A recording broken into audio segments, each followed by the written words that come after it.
Now let's talk about the another topic that is process of recovery of arrears. अब किसी के dues काफ़ी सालों से बच रहे हैं, या उन्होंने किसी से लैंड ली होगी, उन्होंने पहले वालों ने ड्यूज नहीं चुकाए होंगे। तो ऐसे केसेस में जब एरियर्स बहुत सारे बन जाते हैं तो उन एरियर्स की रिकवरी कैसे की जाती है, उस प्रोसेस के बारे में बात करते हैं।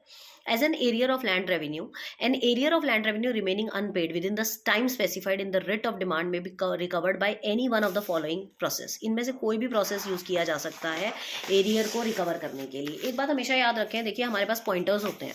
अब आपको देखना है कि अगर एग्जाम में आप 4 नंबर के लिए लिख रहे हैं, अब यही क्वेश्चन 4 में भी आ सकता है, 10 में भी आ सकता है और 20 में भी आ सकता है। तो अगर 4 में आया तो सिर्फ पॉइंट्स लिख दीजिए, 10 में आया तो 2 लाइन में लिख दीजिए, और अगर 20 में आ गया तो उसको आपको कैसे एक्सटेंड करना है वो आपको पता है। तो पहला प्रोसेस होता है by arrest and detention of the defaulter. जो डिफॉल्टर है जिसने एरियर पे नहीं किया है, या तो उसको अरेस्ट कर लिया जाए या उसको डिटेन कर लिया जाए।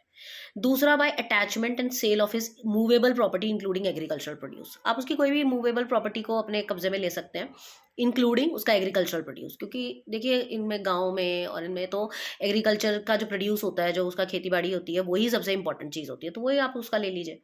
Bye attachment of any bank account और locker by of the defaulter. Defaulter का बैंक अकाउंट या उसका लॉकर वॉकर जब्त कर लो।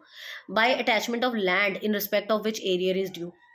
लैंड को अटैच कर लो जिस पे एरियर ड्यू है, जिस लैंड पे एरियर है वो लैंड ही ले लो उससे। बाय लीज और sale of the land in respect of which arrear is due. जो जिस लैंड पे एरियर ड्यू है उसकी लीज या सेल कर दो। By attachment and sale of other immovable property of the defaulter. Defaulter की जो बाकी की इमूवेबल प्रॉपर्टी है उसको अटैच कर दो या सेल कर दो। And by appointing a receiver of any property movable और इमूवेबल।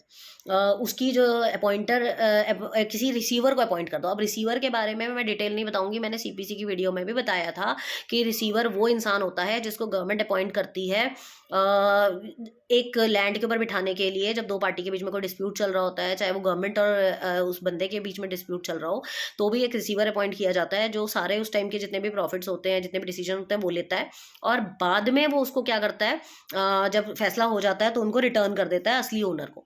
तो जो भी रिसीवर होता है वो यहाँ पर अपॉइंट कर दिया जाता है और वो सारा ध्यान रखता है उसकी मूवेबल इमूवेबल प्रॉपर्टी का, और बाद में जब ये फैसला हो जाएगा तो उसको रिटर्न कर देगा।